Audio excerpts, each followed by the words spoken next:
This is the Snowbee Classic reel. It comes the way you see it. It comes in a padded nylon case. I've got a 7/8 reel and 2 spare spools. 3 spools altogether, 2 spare spools. The reason I'm showing all these bits is typically over the past few years what this would be is a cassette reel. This is actually a bit more old fashioned. It's 2 full spare spools. These have got all the bits of a spare spool, they're not cassettes. So the reel itself, these are composite by the way, the whole thing is it's a carbon filled resin, so they're tough. They're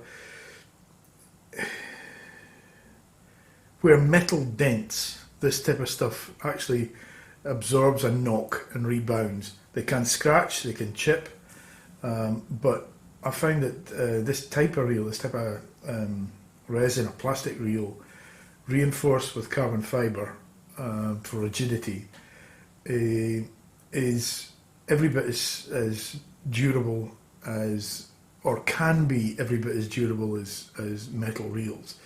The difference typically is that the guts, the innards, aren't as heavy duty as you get in a more expensive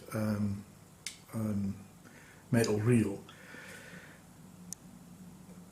You can see that this is, if I take it apart, it uses a conventional latch at one end, so the spindle's got this recessed end where the spool clips in, and you can see maybe these blind holes, and those are marks from where it was cast. You get that on cast resin reels, plastic reels, and you get it on cast metal reels as well. I mentioned in my piece that some of it wasn't quite as well finished as I would expect a higher quality or higher priced metal reel to be, and that was these the inside of these members, the inside of these spokes. To be frank, I don't touch those with my hands. Those don't touch me or the line. So it's pretty irrelevant that they aren't quite as well polished or well ground smooth. The rest of the reel, the bits that connect with the line are well finished. They're well enough, certainly well enough finished. Inside, I've got the base here. There's a non-return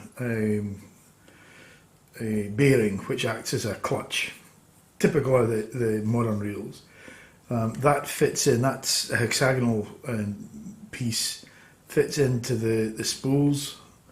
Behind that, there's a pretty well covered small drag mechanism. Nice nut in the back, nice knob in the back.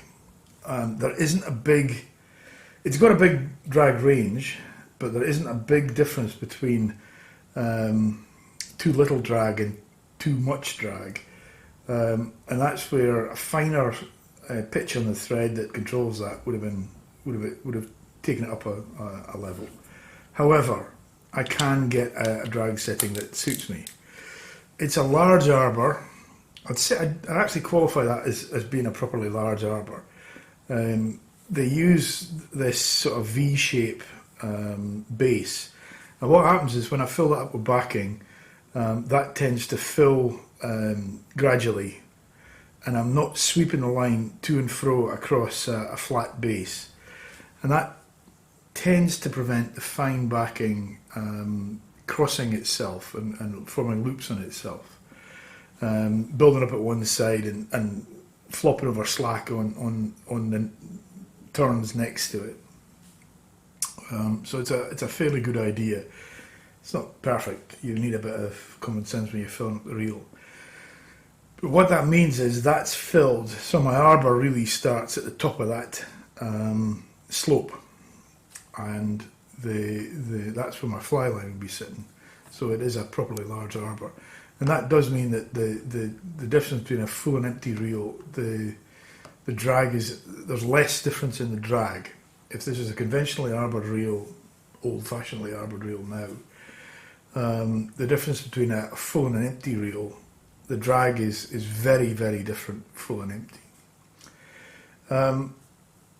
Everything else is pretty much as you see. It's effectively they've tried to make it look as much like a metal reel as possible with the porting, which reduces weight, gives more ventilation, usual thing. But really, the pattern is used to disguise this and make it look more like a metal reel that's been drilled out. These are cast holes; they're not drilled holes. Same on the back. These holes are decorative. The recessed holes. I'd say much of this is decorative as well, but it's a robust reel. It's a nice looking reel. From a distance, you wouldn't know it wasn't metal. I'd put this up against anything at the same price that is metal and say this is going to last better, simply because it's made of composite. Composites are that tough. So that's the Snowbee Classic reel combination. The reel is available in this kit with these spools. It's also available by itself. That's it.